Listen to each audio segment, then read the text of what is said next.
টাকা কেজি, কালকে আনছি 19 টাকা কেজি। আর আপনি কি আলুর ব্যবসা করছেন নতুন করে? না, আলু ডেলি এরকম 2 বস্তা লাগে। 2 বস্তা আলু লাগে? হ্যাঁ, 2 বস্তা আলুর দাম কত ভাই? 2 বস্তা আলুর দাম এটা হচ্ছে 65 কেজি করে, তাইলে 1300, 2600, ওই 5,500। 5,500, মানে দৈনিক 5,500 টাকা আলুই যায়। হ্যাঁ, আলু তো অনেক বেশি খায় কেন? আলু বেশি খায়। আলু, তারপরে আদা, আদা, এই যে ফেঙ্গা, এই যে আদা, এই যে কুমড়া, এগুলো তো সব ভালো কিছু নিয়ে আসছেন, সব এই যে intake। সব ফ্রেশ মাল নিয়ে আসছেন। এই যে আপনার আদাও তো ভালো আদা, এই যে সব ভালো আদা, এগুলো সব ভালোই আদা, পেঁয়াজ, আদা। ভাই দৈনিক পেঁয়াজ কত কেজি লাগে? পেঁয়াজ লাগে 30 কেজি। 30 কেজি?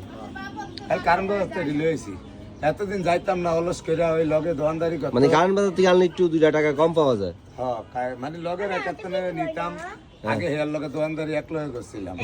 তো হেয়ার কালকে ওই যে বাড়িতে গেছিলাম, একদিনের বিল 4,000 হাইব দেখতে, হরে পেঁয়াজি লেগে হাঁটাইছি দেখে 2 কেজি দিচ্ছে, 8 কেজি কইছি দিতে, হ্যাঁ, এক তরকারি লি পরে হেয়ার লগে বলে ওনা না কষ্ট হেলিকে জিত করে কারণ বাজারে গেছিল। কারণ বাজার থেকে নিয়েছেন, এটাই ভালো হয়েছে, 2 টাকা কম পাইছেন। হ্যাঁ, না, মানুষে ফ্রেশ মাল পায়। ডেলি 700 টাকা বাঁচবো, আলু পেঁয়াজ অনেক। 500 টাকা বাঁচবো, এটাই তো আলহামদুলিল্লাহ। আরো